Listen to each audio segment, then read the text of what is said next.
In April 1998, when Tony Blair and Bertie Ahern were signing the Good Friday Agreement (GFA) at Castle Buildings, I was just coming to the end of a degree in creative writing and theatre studies at Liverpool John Moores University. As a young, gay, Northern Irish man from a staunchly loyalist background, I had willingly left the armoured vehicles and the red, white and blue pavements behind for a more peaceful life in England. For me, as for lots of other young, Northern Irish people who grew up during the Troubles, getting out was an existential necessity. As a gay man, it was even more a matter of life and death.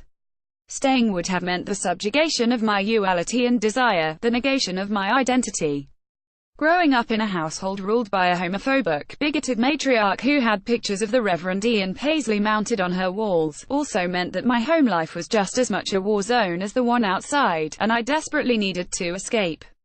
From the age of about 12 to 17, daily battles with my ma felt no less as terrifying and bloody as the tit-for-tat battles taking place in the rest of the province.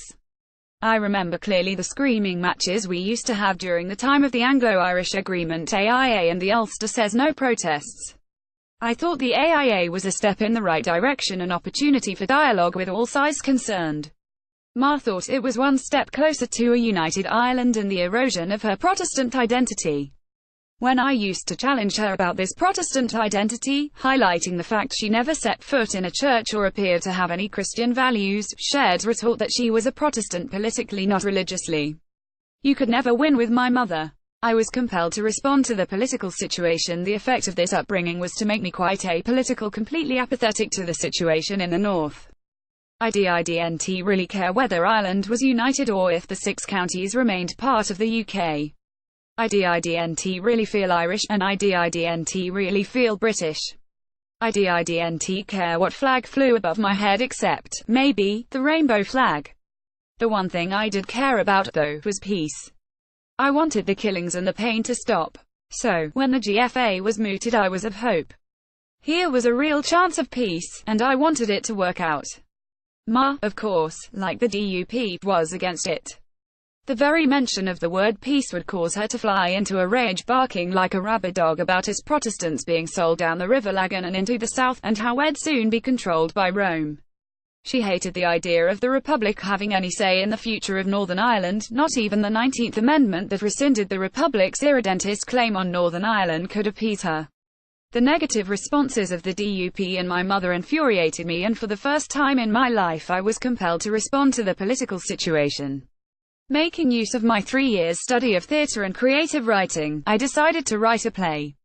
Inspired by queer theory and Judith Butler's idea of queering, I was going to take the situation in Northern Ireland and turn it into a queer farce. It was going to be outrageous and provocative. It was going to subvert the usual macho, hetero Troubles narrative that always focused on paramilitarism. It was going to be personal, a way to come to terms with my mother and my upbringing, and, most importantly, it was going to end on a hopeful note of reconciliation and peace to reflect the tangible hope that I, and many others, felt in April 1998. Billy Cowan is senior lecturer in creative writing at Edge Hill University. Photograph, Stuart Rainry set about writing the play. My mother became Peggy Morrow and I was her son, Kyle. When Kyle comes out to Peggy, on the eve of the GFA, she demands he leave the house. Instead, Kyle barricades himself into his bedroom and goes on hunger strike until she changes her mind and accepts him for what he is. The divided household and the war that ensues was the perfect metaphor for the conflict in the North. Peggy represented unionism, Kyle nationalism. Once this central conceit was in place, the play practically wrote itself. By the end of 3 or 4 weeks, Smilin' Through was born, a madcap play with song and dance numbers, dream sequences, fellatio, dead terrorists, members of paramilitary organizations called Ulster Against Faggots, and the Irish Queer Liberation Army, religious leaders called Reverend Macmillan and Cardinal Dainty, who come together to persuade Peggy to keep up her stance against Kyle and homoality. I even had a singing Canadian Mountie who appeared to Peggy in fantasy sequences and is the one who helps her see the error of her ways. This character was based on one of my mother's favorite Hollywood stars from the 30s and 40s, Nelson Eddy. To me, it was the perfect way to represent the former U.S. Senator George Mitchell, who was mediating the peace talks at Stormont. Ironically, like the road to peace, the road to production of the play was long, and there were many hiccups and milestones on the way. In 2002, 3 years after it was written, it won the Writing Out Award for Best New Gay Play, organised by Finborough Theatre London, and then in 2004 it won Contact Theatre's Flip the Script Slam. I sat at the back of the auditorium and cried as the audience responded. This led to John McGrath of Contact commissioning the play and finally, co-producing it in 2005 with Birmingham Repertory Theatre. Although the play was produced almost 7 years after the GFA, it was still relevant because peace in Northern Ireland at that point remained tenuous. The Irish decommissioning of its weapons wasn't achieved until September 2005, and the devolved government at Stormont had been suspended because the Unionists lacked the trust needed to enter the power-sharing executive.